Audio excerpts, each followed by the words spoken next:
portray our work. So that being said, my brother Leo Robles is on.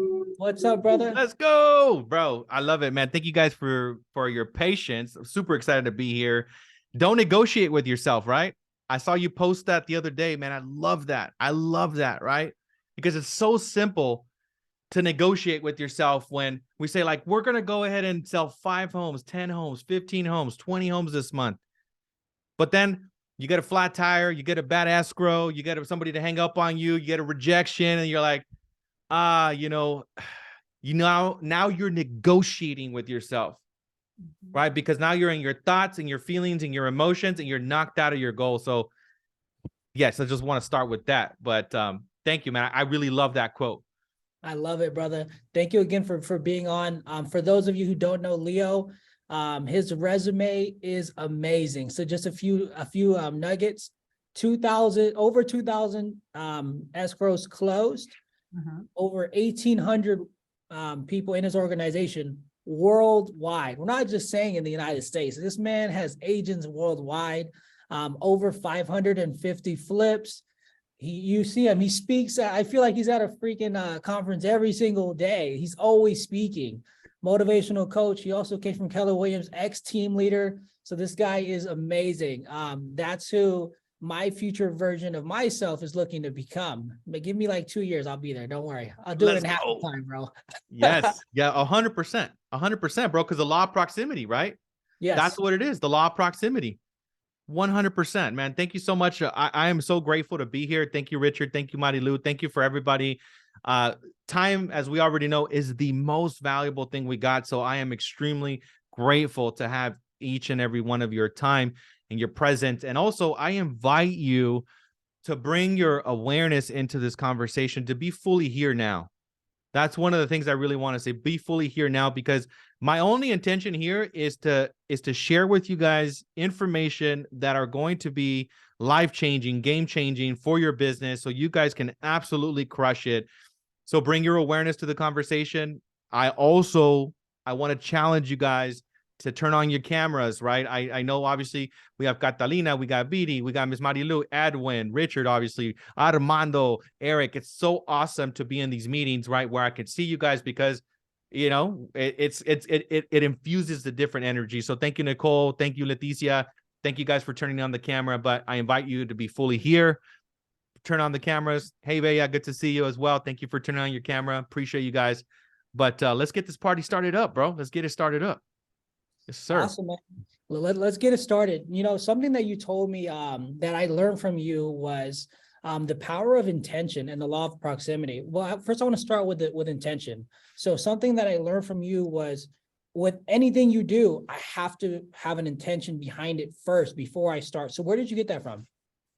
So there was that's a great question, by the way. That was a book that I read that's called The Power of Intention, interesting enough, by Wayne Dyer. That was the book that really got me to look at the intentionality of everything, because I started to see that was one of the books that really opened up that. So that's one of the books that I would highly recommend, The Power of Intention with Wayne Dyer. And I really started to see things differently, right? Before I was doing my routine, and I was very mechanical, kind of going through the day. I was making my calls. I was, doing the grind, right? But I wasn't aligned, right? I wasn't aligned with intention and really having that behind everything that I was doing. So I started to take some time, and I do this every morning. I do it before every conversation. I do it before every meeting, every speaking engagement. I have an intention. I write it down. So also, you might be thrown off guard. Maybe you get a call from a customer that all of a sudden, maybe they start yelling or something, right? Because they're upset about an escrow falling apart, or they just got the home inspection and they're freaking out because they've never seen it. And for you, you're like, dude, this is normal, right? But for them, it's like, wow. So what I would say, if you get somebody that's very reactional to you, I would tell them, like, hey, you know what, Richard, hold on 1 second, man. Give me 1 second, please. Put the phone down literally on the spot. Like, put it down and center yourself and set an intention for the conversation. So, you know what? I want Richard to understand that I have his best interest at heart. I want Richard to know that this is a normal process. This is a normal situation. And I want Richard to feel empowered, heard, and also to feel that I am doing the best that I can with the knowledge that I have. Right. So I'm going to pick up the phone again and say, hey, Richard, how's it going? Guess what's going to happen in that conversation? It's going to be way different, because who you're being in that conversation is completely different. But what happens is that we get these calls sometimes, we get these situations sometimes, and we're completely reacting, right? Where we're just reacting like, oh my God, hey, how's it going? Yeah, I'm so sorry. Well, let's go through it. Or, or you may come off as like, dude, this is completely normal. And you may be insensitive, right? And you're not even hearing what the customer's saying, right? So you want to have an immense amount of compassion and generosity and listening, because you always have to remember that they're not doing this like you guys. Like, you guys are pros. You guys are training every day. I mean, I see what you guys are doing every day. You guys are, role playing. You guys are, doing the meditation and the prayer in the morning. You guys are writing out your goals. I mean, you guys are sales professionals. You guys are athletes. You guys are pros. Your customers are not, right? So the power of intention will change your conversations. So I recommend you guys do that. If you guys are going to go to an open house, what's the intention? What's the intention of you doing that open house? If you're going to a listing appointment, what's the intention of that listing appointment? Right? Everything you do has to start with intention. And I guarantee you, I mean, just try it, right? And you may say like, all right, cool, that sounds really good, Leo. It sounds like a great idea. But I actually want you guys, I'm interested in you guys applying this. So I want you guys to walk away from here and just just try it in the next conversation. Just try it on, right? Just like you would anything else, right? Just try it on and see how it feels and see if it makes a difference for you.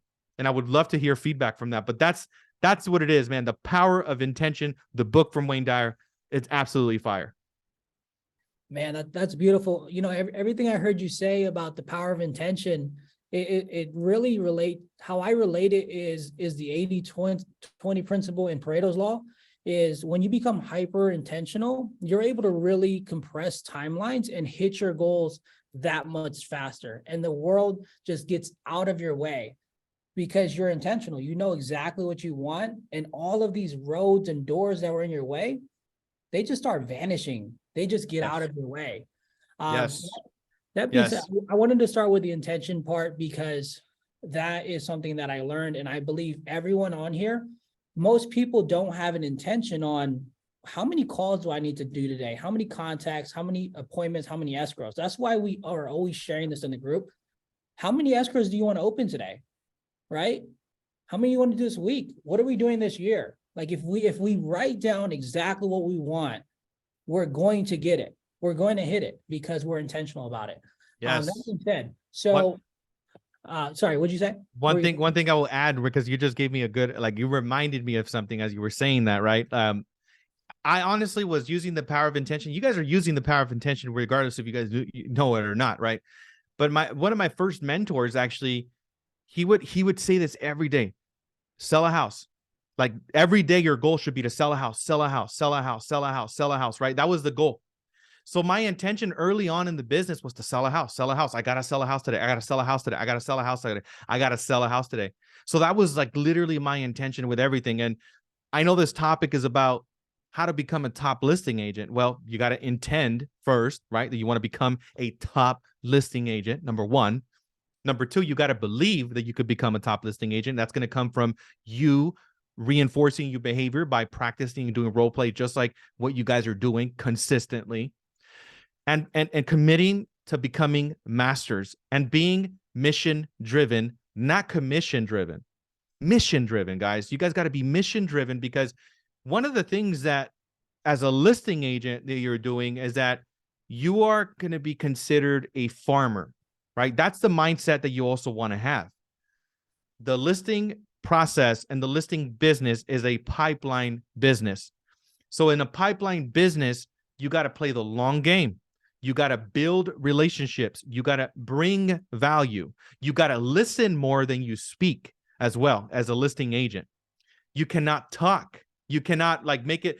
I have literally connected most of my listing success to me shutting my mouth 80% of the time, at least in the conversation. And I come in 20% of the time, 10% of the time. I say a couple of words. I confirm what they were already believing. That customer says, all right, I like working with you. I like you. Well, yeah, of course, because you've been talking the whole time. Of course, you like me, right? They're going to think that you're really awesome. If you find yourself being very chatty and talking, remind yourself that you're already losing the listing. You're losing it. And be honest, guys. Doesn't it feel weird when you're just chatting and you're like, where do I go from here? It feels weird.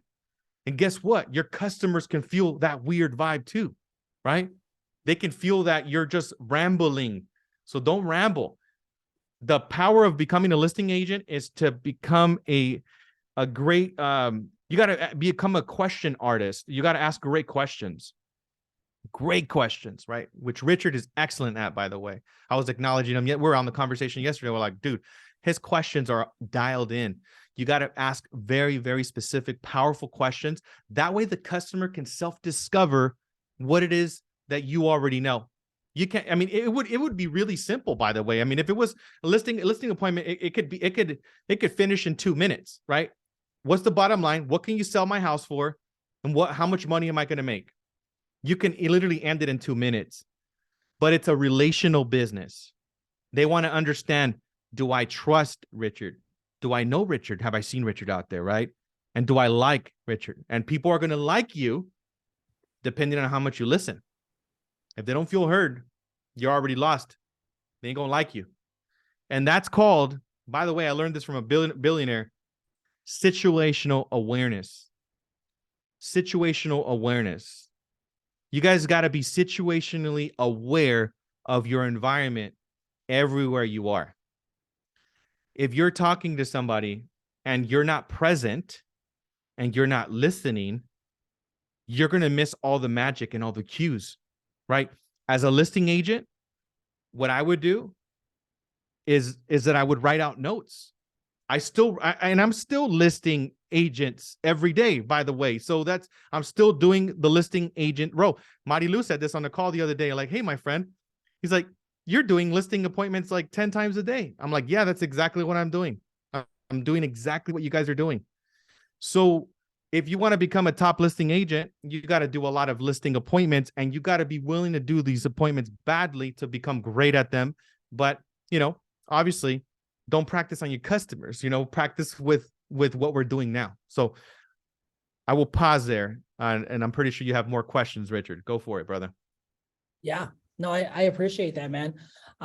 So that being said, actually, I wanted to pile on one more thing. So when you're being intentional and having that self-talk, something I really felt and heard was that you were literally embedding commands into yourself, right? You know how we do embedded commands in NLP, except on our clients.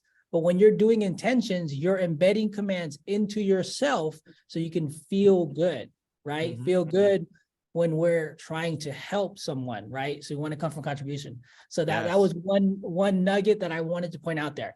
That being said, so you had a year where you did 150 escrows in a year, right? Is that right? 154. Yep. 154. So what was your routine like when you were doing that? Sheesh. Routine. I was waking up 5 o'clock in the morning. This was built up over a period of 6 years, right? So it was consistently getting larger and larger and larger every single year. And how I did 154 sales was because I had, I think, about 82 listings. So the cool thing is that listings attract transactions, right? They attract buyers. They attract other listings. So, everybody says this in real estate, we got to be like a walking, talking billboard. Well, listing signs are little billboards everywhere. So my routine was waking up at 5 a.m., setting my intentions, reading, feeding my mind. And I was showing up to my desk ready to go. Like I was going to meet a client like I'm showing up dressed up every day, right? Like you got to You got to, again, part of intention is you showing up with the intention that you're going to sign a listing today, right? So if you're not even dressed up and prepared for the opportunity, it's going to be really hard for you to get into an intention of you signing the listing.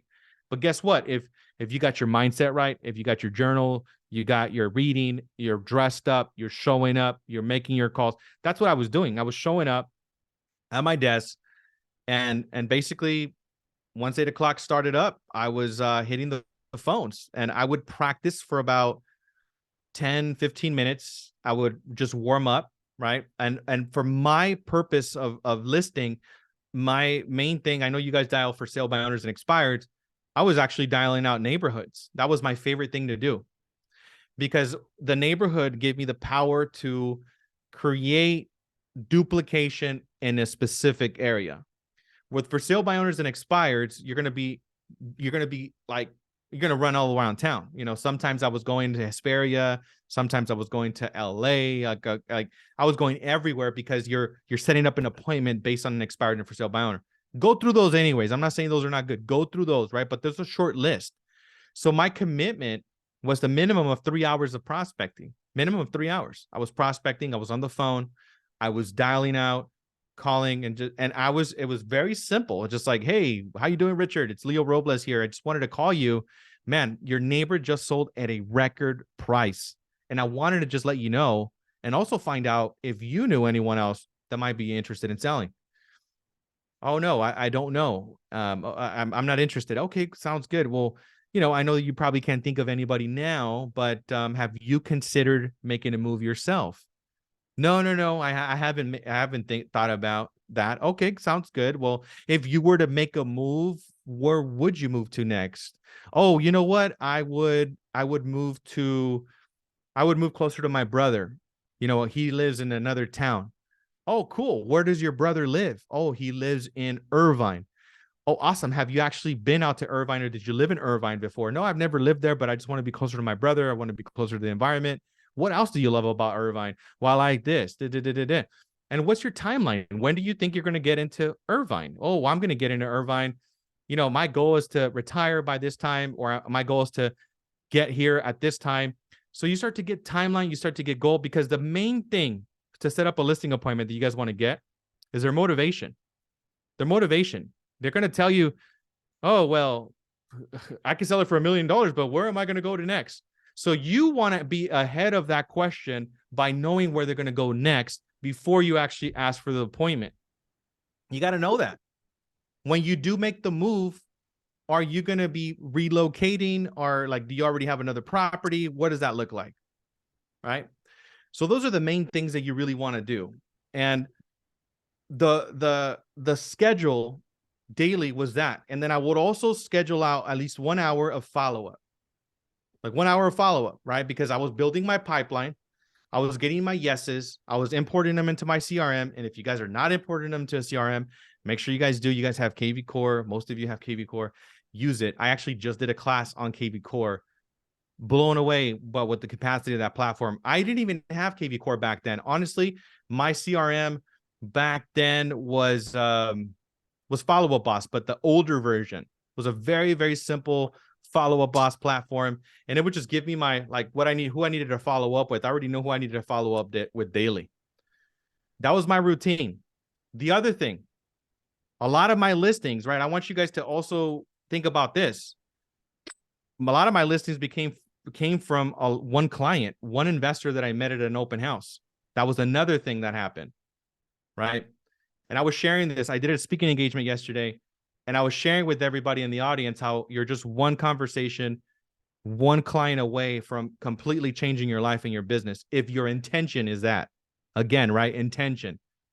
My intention was to become not just the top listing agent, but become the best listing agent in the world. Like, I wanted to become a master.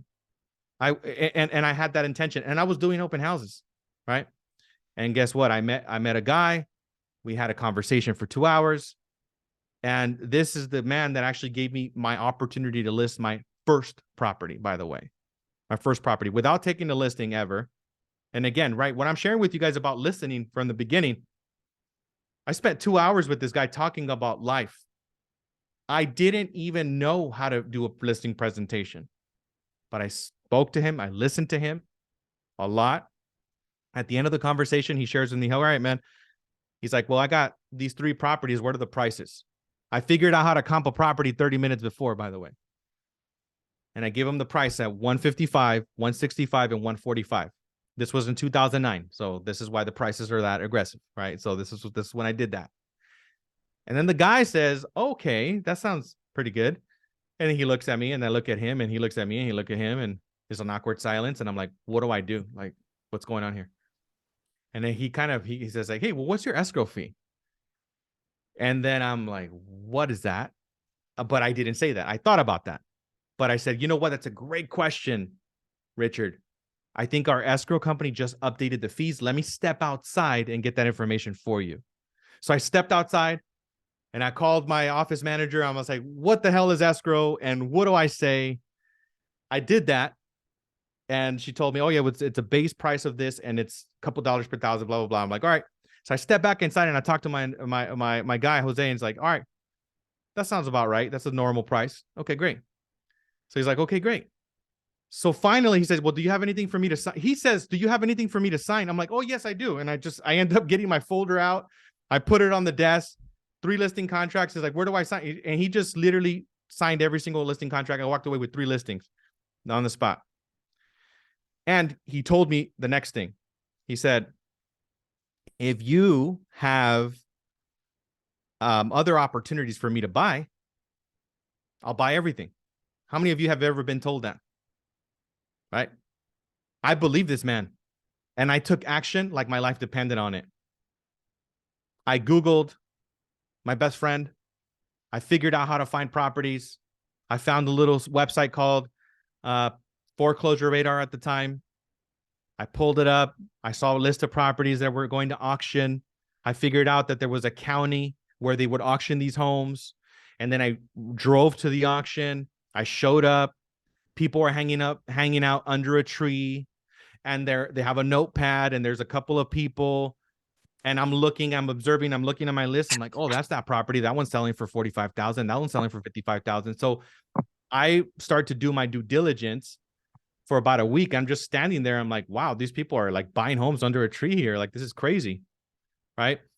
And then about a week later, I contact my investor after, like researching it. And I tell him like, hey, I think I found a way. So I bring him. He looks at everything. He's observing. And 10 minutes later, he's like, all right, sounds good. I'll see you tomorrow. And next day he brings to my office $3.1 million in cashier's checks the next day. And I go from 0 to 30 listings in the next 30 days. And just for that one customer, I sold over 500 listings just for that one client. So that's not just a one-time thing, guys. Those kind of stories are out there. I hear kind of stories like that all the time. That is still possible right now, right? So that was a 550 of my transactions were investor owned. And then I started to leverage and a bunch of other things. But you guys think, oh yeah, it's so easy. No, I had to do every day. Also, when I was doing the investments, I had to pull up the list, find out which properties had an opening bid. I had to drive physically to each one of those properties. There were on average of 25 homes that I was looking at every single day. Every night I was driving and looking at these properties because I wanted to make sure that they were still physically there and they were not burned down. That was a lot of stuff that was happening like that back then. So I would look at the property, make sure it wasn't burnt down. And then from there, I would go back. And then in the morning at 7:30 in the morning, I was already calling title and making sure that each one of those 25 homes were clear and that what we were bidding on was a first trust deed. Because what happens if we bid on a second, right, which a lot of properties at that point had, we could lose all our money. So I had to research. I was on the phone, glued to the phone, 25 properties. And then guess what else I had to do? I had to run comps on every single one of the homes. I had run a CMA. So I had to have all this stuff ready daily by 8 a.m. CMAs, title searches, and previewing the properties. And my investor would pick up the phone when the auction opened up. And I'm like, all right, Leo, you got the information ready to go. And we would start bidding. And I said, well, what's the max that I can bid? Oh, you can bid 165 on this property. And I would hear him on the phone bidding, bidding, bidding. And I would, like, as soon as he closed it out, all right, cool. Next thing I would have to do is go do a cash for keys. That was the next thing. I had to go knock on these doors because these homes were occupied. So I had to knock on the door and that took me, honestly, that was the longest process. It took me about a week or two to track people down and open up the door. But out of all those sales, I only had 3 people that we went to court for an eviction. See, a lot of you guys don't, maybe some of you know my story, but a lot of you guys don't. I lost my home in foreclosure early on in the business. My parents lost their home in foreclosure early on in the business. I got evicted 6 times during that time prior to me doing all this stuff. So I was an expert at foreclosures, right?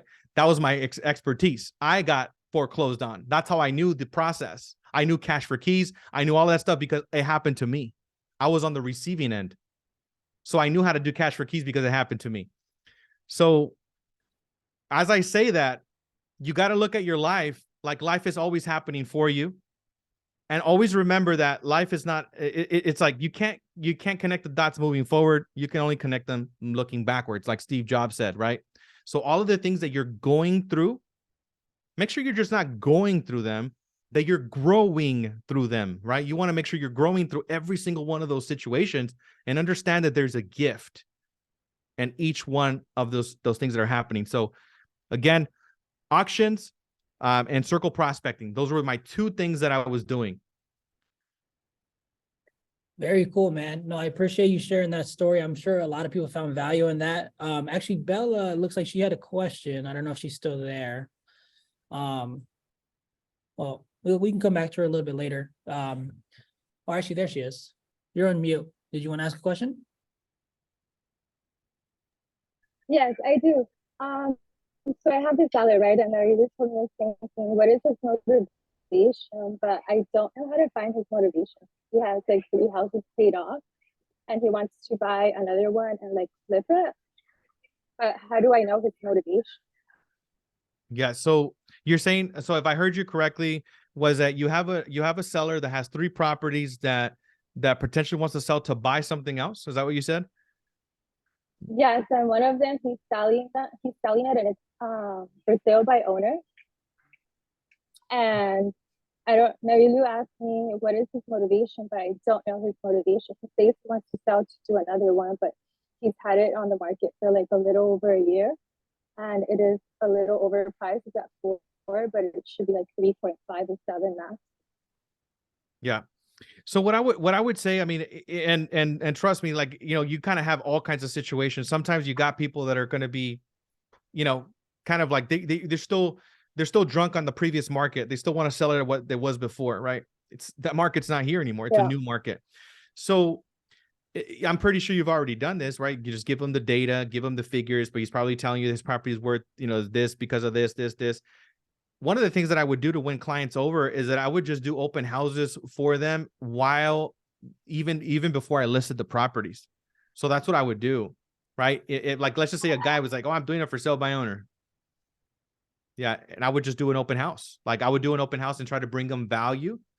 Right. And that would be another way to bring them value. I would expose it through my CRM, you know, through my clients. That would be another way. And then one of the things, how I would get a lot of my listings signed is that I would do an easy exit clause. And I learned this from Craig Proctor. An easy exit clause. And I literally had a printed document, which I can send you guys all over, you know, at the end of this conversation. But it was an easy exit clause. A lot of for sale by owners don't want to sign a listing contract because they don't want to feel committed and obligated to work with you if they decide not to sell or something, right? So I made it extremely easy for customers to cancel with me. Every single person that I ever met with and to sign a contract, I would let them know, like, look, I have an easy exit clause. I said, everything is performance based. If I am not delivering the value that I said I was going to do, if I don't help you to sell your home, then you can cancel anytime. And I literally told them I was willing to do that, by the way. I had no fear. Because I was again intentional. I was getting new listings, and I only want to work with the most motivated people anyways. Don't waste your time with people that are going to tell you, oh yeah, I'm going to sell at this price. I mean, are you really seriously going to sell, or are you just kind of blowing smoke? Right? So you could tell them like that, look, it's an easy exit clause. We're here at the closing table. Let's go ahead and sign the contract. And by the way, you can cancel at any time. Oh, no, but what if I change my mind? It's okay. All you got to do is send me an email and I'll cancel it off the market. I only want to work with you if you want to work with me. Trust me, it's going to be difficult for me to pick up your call if you're telling me you don't want to work with me, right? So easy exit clause is a really cool way to get somebody to sign. That's how I got a lot of my listing signs. I did I don't know if you guys have probably seen this advertisement where it says your home sold guaranteed in 15 days. I did that marketing as well. And I got a lot of calls from that too. And I would put bandit signs on the freeways. I would put, post on social media. But I would say something like, your home sold in 7 days guaranteed, or you pay me no commission. Sheesh. Guess what I would do? I would get a lot of calls, right? People are like, what? You're going to sell my home in 7 days? Are you going to pay me no commission? But guess what though?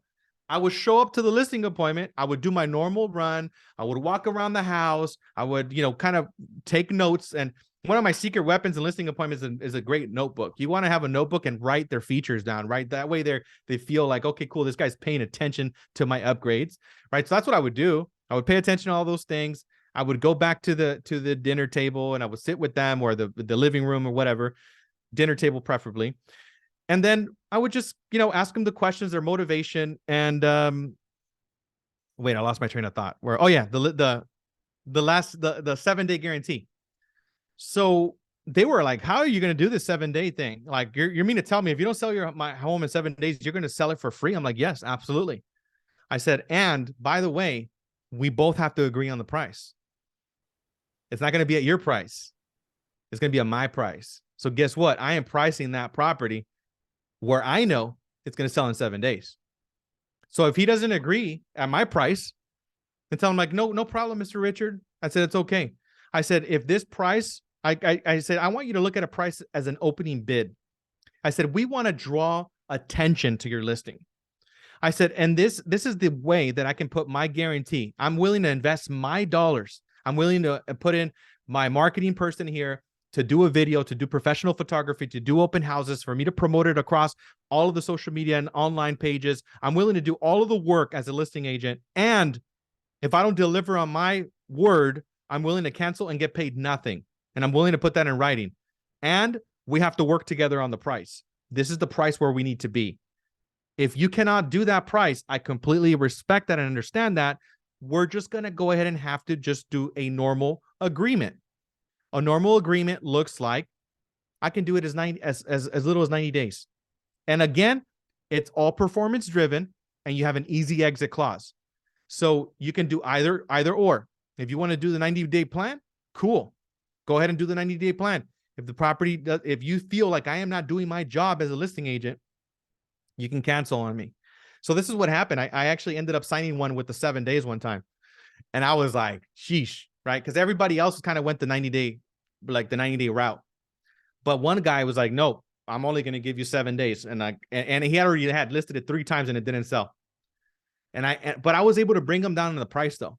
I was able to get him down at a more realistic price. And like within like the first couple of days, I'm doing everything. I'm calling in the neighborhood. I'm doing open houses. I'm door knocking. I'm like promoting it everywhere. And I end up getting somebody to show it. But they don't actually submit an offer. So what I call my client on the day number 7 and I just say, hey, Richard, I just wanted to give you an update, man. I said, I just want to say thank you so much for the opportunity to work with you. The 7 days is here. I have somebody that is interested, but they're not committing to an offer just yet. I said, but if you're willing to give me another 7 days, I said, I'm pretty sure I can guarantee you I can get you this offer. He's like, you know what, Leo, I like the way you work. He's like, I'll give you 30 days. I'm like, all right, cool. So guess what happens? Next week, I end up getting the offer and I sold the house. Right? So the 7 days, if you do an excellent job at keeping the customer up to date, if you do an excellent job of really building rapport, the customer is going to give you some leeway. If that's like a worst case scenario, by the way. But even then, so what I would say is like the number one objective is that you guys got to get your phone to ring. You guys got to do an irresistible offer. You guys got to say something like that. Right now, that guarantee program is going to be fire.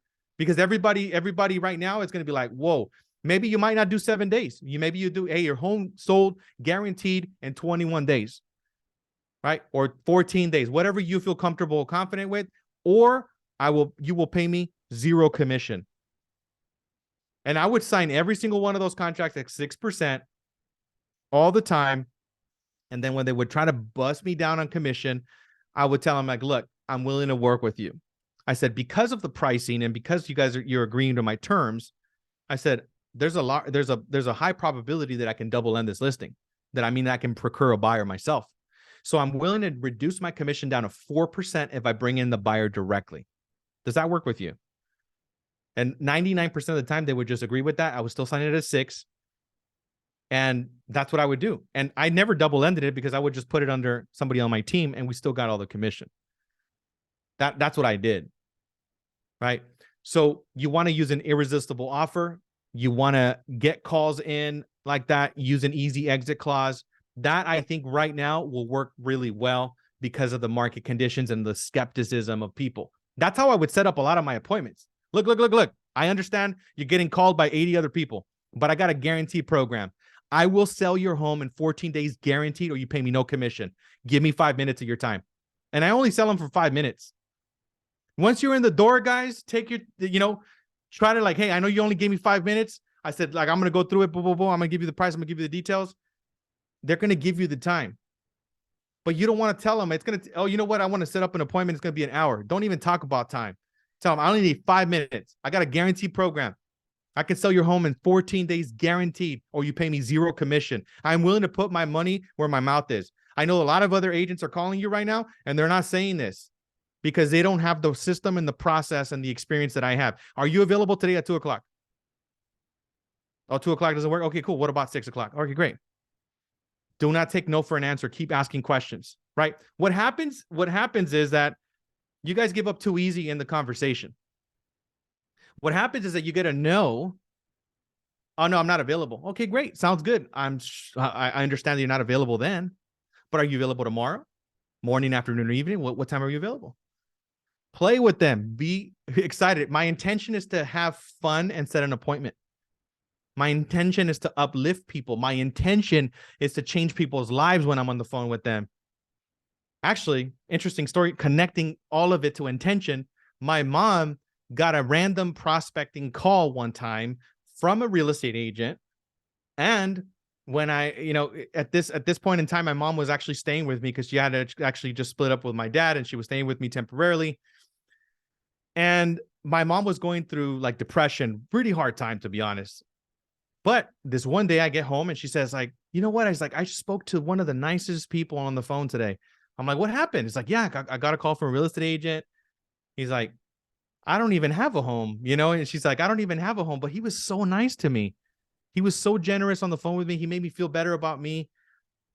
And she just said, I just hung up the phone, but it's so beautiful how people are just so generous with their time sometimes. And they just, that shifted your day. So some random person called my mom and made that difference for my mom that day. And I was like, wow, that's really cool. I can use the phone to change people's lives and change their perception by uplifting them with my energy and my positivity and my energy, right? Like it's just, that was awesome. So that was talking about intention, right? Kind of connects everything to it. I love it, man. You know what? We're running a little short on time. I have 75 more questions for you, but I know that we'll be here till tomorrow, so we can't go through them. Right. So real quick before we get into crowd questions, shoot, I just lost my train of thought. It's okay. It's all right. Reel it back, brother. Reel it back. Here we go. This was the question. Okay, the mindset, right? Okay. If I'm a new agent or I'm an agent first 2 years, let's say, and I want to go sell 100 homes, do I need to wait 5 years before that can happen? Can it happen this year? Well, first of all, intend on it. Second of all, it's going to be up to God and you, right? Like every day. But what I would say is play the game, pretend like you are going to sell 100 homes this year. Pretend like it. So first of all, start off with your beingness, right? if I am selling 100 homes this year, what are the type of activities that I'm doing? What is the kind of energy that I have? What are the types of conversations that I'm having? What are the kind of people that I'm talking to?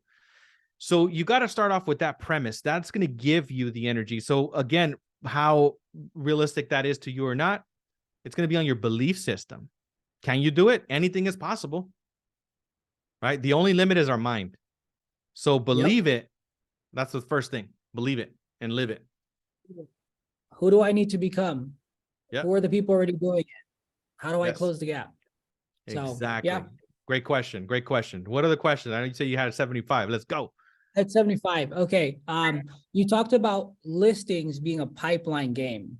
What was your how did you structure your pipeline, and how did you make sure that you followed up appropriately and kept in touch with everybody? So really cool, right? I didn't like I said, I had the follow a boss, and one of my like things that I did though is I would use Google Sheets, and then I would post all of my clients. Like if I had a conversation, obviously with somebody, I would put in their Richard, last name, email, but I would see I like to see the pipeline, right? So I would see, oh, this one is green, this one's yellow, this one's red, like this one actually listed with someone else. So I would see it. And then my intention was to move that pipeline. And at every single square, I actually had a category, had a conversation, and I'm also taking notes, right? I'm like, okay, he shared about his daughter and how, he really loves his daughter and his world is all about that. So I'm taking detailed notes about that because that's important for my client. So I'm writing those key things down. So that's what I did, a CSV, and I saw it as a pipeline, and that's how I would move it. And then I even created sheets, right? And then I would say, okay, these are going to be my January listings. These are going to be my February listings. And somebody said, no, Richard, I'm not going to sell before April, man. Okay, so you're meaning to tell me that April is like your target date? Absolutely. Okay, great. So I would move that client to my April bucket, right? So I would move them, like you want to have all your buckets for the entire year, and you want to start to place them, because if you're doing this a lot, you're going to run across people all the time. They're going to say, yes, I am interested in selling. So what I want you guys to say is, okay, what is your timeline? When do you want to actually, list the property? When do you actually want to unleash it to the market, right? Like, where do you want to do that? Get that and actually put the pipeline there. So I would have my pipeline for January, for February, for March, for April, and I would have all my notes. That's how I would do it. I love it. I literally, I was speaking with a girl who she's gonna join my team. I think she might be on the call right now. I do the exact same system. I said, what if you added 2 people to your pipeline every single day, non-negotiable? In 1 month, if you only worked weekdays, you'd have 40 people in your pipeline. What if you did this for a year, right? You'd have 480 people in your pipeline. And eventually you're going to know, okay, if I have 20 people in January, more than likely I'm going to convert 25% of them. So I just need to have X amount at this stage. And I do the same thing. I color code it. Yep. Type the question into the chat real quick, and then we're going to get to it right now. So last question. What are the non-negotiables for an agent who wants to, their goal is to do at least 3 escrows a month? What's the non-negotiable habits they need to do? Open houses every single weekend, non-negotiable. If you don't have an appointment, you got to be on the phone with the buyer, a seller, or negotiating a contract. Like your only 3 jobs, guys, are talk to buyers, talk to sellers, negotiate contracts. So 3 escrows. If you're ramping up your business, you gotta do the open houses. I would knock on 5 doors to the left, knock on 5 doors to the right, knock at 10 doors in the front. And then what I would do, just because like open houses are like my passion, if I don't have an appointment that day, I would literally do an open house on that day, and I would use that open house as my office for the day. That's what I would do. I was literally, my office became the open house. I was doing open houses Monday through Sunday. I wasn't doing open houses just Saturday and Sunday. I was doing open houses Monday, Tuesday, Wednesday, Thursday, Friday, Saturday, Sunday. I would knock on the doors. People would see me, dude, I seen you here Tuesday, Wednesday. I would get listings on Wednesday from people walking into my open house. You better believe that there's not a lot of people walking into your open house during the week, but you better believe that the people that are walking into the open house are very committed to talking to your realtor. They're going to be higher quality converting customers that are walking through that door. But again, I was using that as my office, right? If I am a lion, I'm going to go to a water hole because I know the wildebeest is going to drink some water, right? That's going to be my target. So open houses for me are like the water hole, right? And again, knocking on the doors, prospecting, and I was my laptop, my headset, and I was literally prospecting and doing my dials from the open house. That's what I would do. Dial out, follow up. And back then, I wasn't even into social media. But if I was, like now I am, if I was doing that right now, you guys got to do a video from there. Hey, I'm here at this beautiful listing in the city of, like, I'm previewing this listing here in the city of Riverside. Boom, like, go live, go do a video, do something, do content, right? So do everything from the open house. That's what I would say. You guys got to obsess. Like, I made it an obsession when I was broke and I didn't have any money. I made it an obsession and I said, I am going to do an open house every single day if I don't have an appointment. I don't care. Monday through Sunday. I had that kind of commitment, that kind of willpower. Right. And it was after 6 months that, like, it actually started working out. So yeah, because what you're doing is you're taking the seeds, you're putting them in the soil, right? You're putting them in the soil and now they're starting to grow. Yes. Keep in mind, it's not about just getting seeds. It's also about having the right soil. Do I have the soil, the environment, the systems in place for my seeds to grow? Because if you go put a seed, throw it on the ground, but it's cement, it's not going anywhere. Yep. So gotta have the soil ready, right? Oh, 100%. Gotta be in place. That being said, let's open it up. Bella had a question about follow-up systems. So follow-up bus is an amazing one, but you have, if you're with EXP, you have KV Core. What follow-up system would you recommend? And then we'll get to V-Ray. Yeah, KV Core absolutely hands down. I like KV Core because it has everything in one place. It has the ability to keep your customer up to date. So after you're off the phone, especially after you're looking at your database and your spreadsheet, you want to put that information into KV Core or a system like KV Core that keeps them up to date with the value of their homes every 30 days. It's or kind of like a home snap, right? I think some people use home snap, but that KV Core has that feature. And then what I would also do is I put in that customer on KV Core and turn on a property alert for the client, right? Because I got their why, right? They're telling me, hey, I want to look in Irvine for $1 million. Well, guess what? I'm turning a property alert in Irvine, and he's getting properties daily of Irvine homes. I'm doing that alert daily. And then I'm doing the property valuation every 30 days. That's what I would do as a follow-up process. Use something like KV Core. Gotcha. So property evaluation and then emailers, right? Yeah, property alerts. Yeah, property alerts daily. And then V-Ray, what was your question? Hi guys, sorry, I'm driving and I lost my question. So I just, but right now that I'm here, I just want to say, Richard, awesome job putting this together, man. You've been like staying consistent. And this meeting, I have not had a meeting like this fire in a while. So thank you so much for putting this together. We need you down here for like a day, Richard. You need to come visit so you can show us systems. Like system is a big one. And I know that you fill your pipeline with this system. So I know this is something that works for your business. Yes. Leo, you always come with that fire. I just saw you in an event. It was amazing. Thank you so much for having me. Thank you, Leo. From what I can tell, you are like, you are a fanatical prospector. You're a fanatical prospector.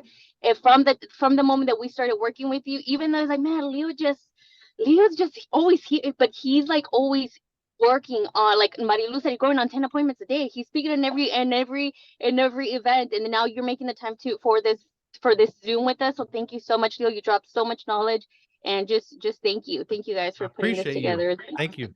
I really appreciate you being part of our organization. You're awesome. Mm-hmm. And, it's a team effort, right? I wouldn't be able to do what I do without all of you. So I'm extremely grateful for you and every one of you that are here. Thank you. And thank you, Richard, for your leadership. And question really quick. It's me, Marilu. Miss Marilu, Miss Gasolina, what's up? Let's go. Yes. Hey, yay. What is the number one recommendation coming from you for everybody who's listening to this class, to this mastermind, and especially, well, for everybody, for my group? How do you think is the number one that we need to go back and revive the energy, the motivation? Because I feel, oh my God, I already made 20 contacts. I don't have any appointments. I'm I've been making phone calls for the last 3 weeks, no appointments. Oh, I think this is not a good market. I need to find a part-time. I just noticed that, this office, the other office, they already closed. A lot of people's leaving, maybe 55, 60% of the community, the industry, they already start moving to a different places. What is gonna be the number one recommendation from you to everybody to keep going, to keep making phone calls, to keep showing up for the role play, making phone calls daily, never stop in order for everybody to achieve our goals on 2023? Sheesh. Listen to Marilu every day. That's number one. Come on now. Let's go. Now, thank you so much for bringing that fire every single day, Marilu. You honestly are like one of the most consistent individuals that I've ever met. That's why I admire you so much, your work ethic. And I think that that's exactly why, right? And not even I know that's exactly why you manifest everything you manifest, because the thing is that everything goes with intention, right? We've been talking a lot about intention, but intentions like are seeds, right? So when you plant your seeds of intention, if you overreact and you start to pluck those seeds out of the ground before they actually have an opportunity to mature and hatch and grow, then you're consistently sabotaging your business. So what's one thing? You got to take 100% full responsibility for your life, your results, and your business. That's the one thing I will say that you guys got to do. It's not the market. It's not anything. And honestly, I said this, I spoke on a stage yesterday, and I came up with this on the spot. So I'm really glad that you asked this question. The market is a personal question. The market is a personal question. The market is a personal relationship, right? If I were to ask, like obviously Marilu what the market is, she's going to tell me, oh my God, it's great. It's amazing. I just signed a couple of listings. I just did this. If I talk to somebody that did 0 deals in the last 7 days or last week or last month or last year, they're going to say the market's terrible. The market is a personal question. The market is not like, I'm going to give you guys stats. Last 7 days, we had 1.4 billion in 5 counties sold in the last 7 days. And I'm tracking LA, Riverside, San Bernardino, Orange County, and San Diego. 5 counties. We got people from all over the US right here. I'm not even counting your counties. I'm only counting 5 counties, and we did 1.4 billion in production in 7 days. So the number one question you got to ask yourself is, how much market share do I want right now? This is the golden age of your business. These changes are creating opportunities for you to actually take market share. If the market didn't shift the way it did, there would be no opportunity for you to come in and crush it and take market share. So it is a personal matter, the market. Literally, that's what it is. Like it's the number one thing, guys. And show up, be consistent, read, listen to audios, right? Surround yourself with great people. Surround yourself with people that are purpose-driven, that are mission-driven, right? You can't be commission-driven. That's why a lot of people are quitting the business right now, because they're commission-driven, right? We're just doing it because, and honestly, I understand we need money, right? I need money, right? I want money and I love money, right? But it doesn't drive what I do. Right. So you guys want to have the forefront being the mission of serving. And if you do that consistently over time, I'm telling you, God will bless you in ways that you can't even imagine. Like God will bless you in ways that you cannot imagine. I guarantee it. But you got to keep showing up to the activity constantly, because that's the secret to manifestation, the secret to, creating things. It's going to take the time. That's God's business. Right? That's God's business of when it's going to come in your life. Your business is to stay accountable and stay in relationship with the goal that you created for yourself. You're building something that nobody can see. I knew I was going to be talking to you guys. I knew I was going to be on these stages because I prepared myself for years, year after year after year after year of having literally me talking to myself on a camera and nobody's seeing what I'm doing, right? I got this energy has been the same no matter what, no matter how many people. If I'm talking to one human being, my intention is always to make a difference, a significant difference for that person, right? So if you're wanting to grow your business, guess what? People will forget what you say every single day of the week, but they will never forget how you make them feel. So if you make it an effort, an intention that every single buyer, every single seller, you're talking to them and you're making them feel greater, and they're like, man, that guy Richard, that gal Marilu, that gal Vidi, she's like making me feel great. They're going to remember you. They're going to remember you. You got to become memorable, because you don't want to be in the noise of thousands of people that are calling them. How are you going to go to the top? You connect them to their feelings. If you're connecting with people only with this, and you're not connecting with people from here, they're going to forget you every day of the week. That's the one thing. I know I went on a little tangent right there, but thank you for that question. I appreciate you guys. Let's go. Come on now. I love it, brother. I have a question. Yes, sir. Hey, Leo. Thank you for, first of all, thank you for taking the time to share some wisdom and knowledge with us. I had the pleasure to meet you last year. My question is, what actually motivates Leo to wake up every single day and is still hungry? And also, what's next for Leo? Jeez, that's a great question. Well, first of all, thank you, Eric. And I appreciate you being part of our organization. Thank you for asking the question and being here. Man, what motivates me to get out of bed every day? You guys motivate me 100%, because like I created this, right? So I'm living into what I created, like the manifestation of it. So you guys motivate me. You guys motivate me because this is what I wanted to do. So you guys motivate me a lot. I have a excellent relationship with the moment of now. I have a really good relationship with the now moment, right? And I understand what I did yesterday doesn't exist. It doesn't exist. It's a thought. Like, so yesterday doesn't exist. Right now, it's the only moment in history that exists. Like, this is the only moment that exists right now. This is a living phenomenon right now. So you want to have a really great relationship with the now, right? Because that's what keeps me kind of like hungry. Because I'm hungry because one of the things that gets me like excited is that I get to be creative and to express myself and to think about things and then actually see things come into reality. That really gets exciting, right?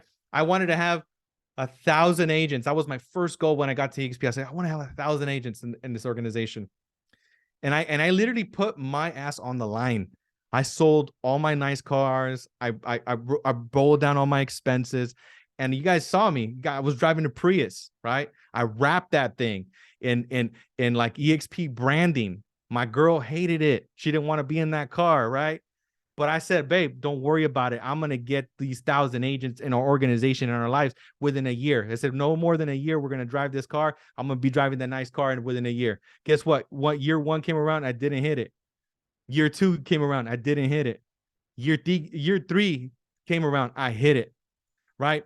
But the thing was, my girl was like, I was like at 500 something agents, and she was like, hey, baby, maybe you should buy that car now. You know, like I got 500 agents.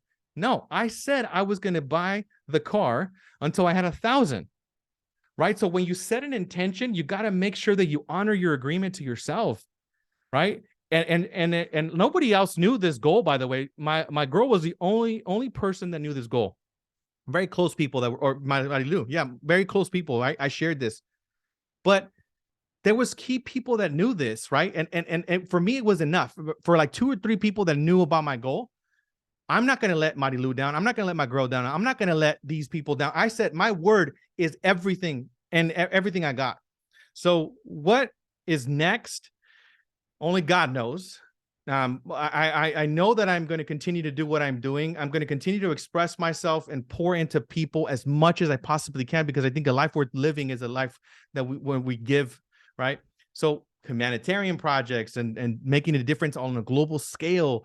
Next 10 years, I want to be partnered with 100,000 real estate professionals all over the world, and then we take all of this income that we're generating and we're making a global impact, right? So I need as many leaders as possible to come alongside that want to drive this thing, because that's not a me thing. It's a we thing, right?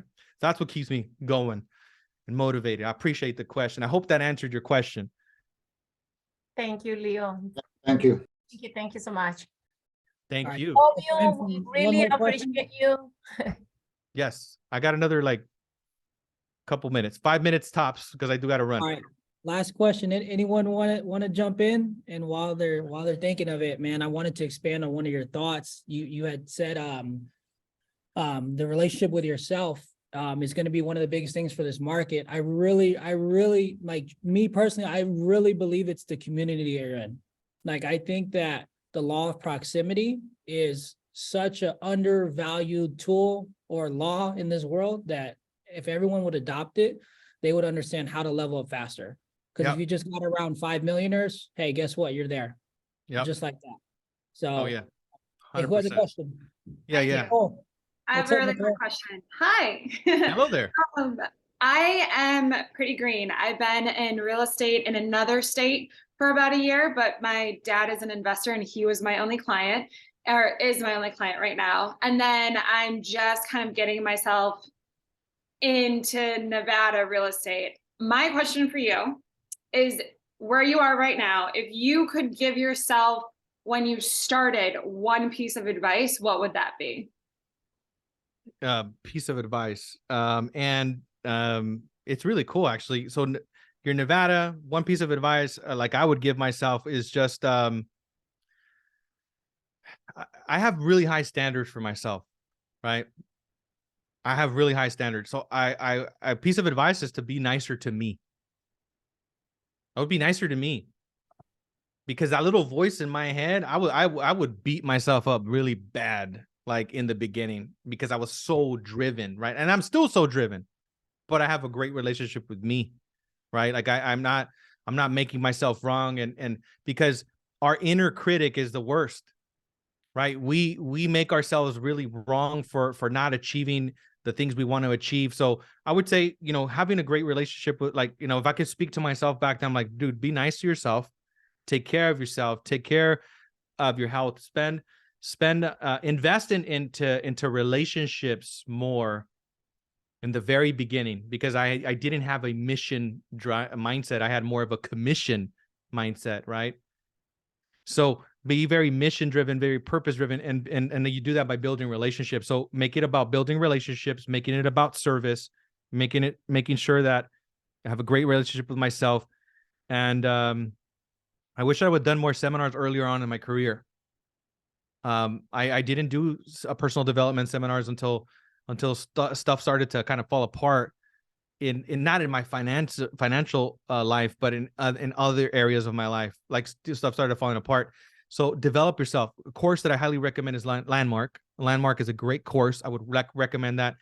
The reason why I am unstoppable, no matter what happens, is because I have a direct relationship with the moment. And I, in addition to like a book like A New Earth with Eckhart Tolle, which is a great book, a Landmark education was that sourcing that gave me. So I would do Landmark. I did it until 7 years after I started. And I had so many limiting beliefs, so many blind spots. Landmark gave me the ability to look at myself in the mirror. I'm like, wow, that's what I'm doing there. That's what I'm doing there. That's what I'm doing there. The only reason why I could speak in front of you guys and be confident and speak and be fully expressed is because I got all this from this course called Landmark. I was able to be unleashed because I was kind of living in my own little world. So that's what I would say. And don't negotiate with yourself, like what we started off with, right? You know, make sure that you honor your agreements always, what you say you're going to do. And last but not least, law of proximity, being in an environment where people are pulling you forward, because that makes such a profound difference. Such a profound difference. If I had been with a community like this in the beginning of my career, I probably wouldn't have gone through foreclosure. I wouldn't have had my car repossessed. I wouldn't have been evicted 6 times, because I would have had somebody that, like Harold, which became my mentor, my actual mentor, that gave me some really solid advice. So the power of you being in proximity to people that have your best interest at heart, not their best interest at heart. Yeah. Thank you. I really appreciate it. Love Thank it, you. man. I appreciate everything you did today. I really wanted to get into ChatGPT, but we'll save that for the Hey, next one. let's do another one. Like, set it up. You guys already know. We'll make one happen. I got some more stuff on ChatGPT. Sheesh. I'm so excited to share it with you guys. All right, let's go. Fantástico, amigo. Thank you Cool, so brother. much. Thank you, so Richard. much. Thank you guys. Thank God you, bless. Leo. Thank you, Richard. Thank you. Thank you, Thank you. everyone. Thank you. Thank Take a you. break and let's go back to the phones. Let's go. Bye. Thank you, Mary Lou. Thank you, guys. Okay, bye. Let's grow. Hey, Pilar.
Vámonos, vámonos.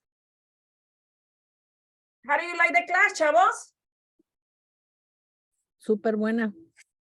Ah, ¿ya ve?